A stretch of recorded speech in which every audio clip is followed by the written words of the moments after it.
আমার শিখতে 3 বছর 4 বছর লাগছে। আমি তোমাদেরকে 2 মিনিটেও বলি ভাই, তোমরা যারা না তোমার ফ্যান সার্কার বন্ধু বান্ধবীরে সব সবচেয়ে আপন বেশি ভাবতেছ, ভাই সময়ের সাথে না সবচেয়ে বেশি আঘাত পাবেন এদের থেকে। আমি আপনাকে বলি 99% লোক আপনার খারাপ সময়ে আপনার পাশে টোটালি পাশে থাকবে না। যারা 1 পয়েন্ট বাঁচবে না, এরাও বলবে আমি জানতাম তুই পারবি বা তুই চালিয়ে যা, অবশ্যই তোর দ্বারা সম্ভব হবে। বিলিভ করেন, এদের থেকে টোটালি সাইডে থাকার চেষ্টা করেন। আপনি মাটিতে পড়ে গেলে না, নিচে গিরা গেলে না, আপনার নিজে থেকেই উঠতে হবে। আপনার দ্বারাই সম্ভব, আপনার থেকেই করতে হবে।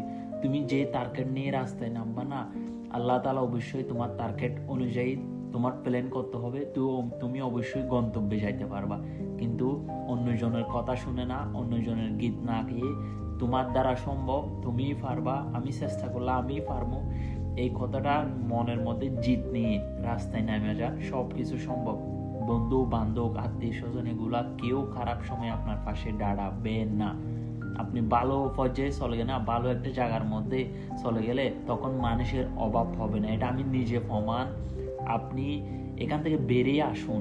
বন্ধু বান্ধব দ্বারা সব কিছু সম্ভব, বন্ধু বান্ধব থাকলে সব হয়। এখন ভাই মামুর খেলা এগুলা না, এই 0 থেকে 10-15 বছর পর্যন্ত সুন্দর লাগে বন্ধু বান্ধব। যখন নিজের কেরিয়ারের জন্য বাড়ি থেকে বাহিরে আসবেন না, তখন দেখবেন বন্ধু বান্ধব না, বন্ধু বান্ধব কাউকে আপনার পছন্দ হবে না। এরা তোমার কোনোদিন আপন ছিল না। সবসময় মনে হবে এরা আমার সময় সবসময় জিতের উপর থাকতো, এরা আমার খারাপ চাইতো, এমন মনে হবে। এটা সময় হলে বুঝতে পারবেন।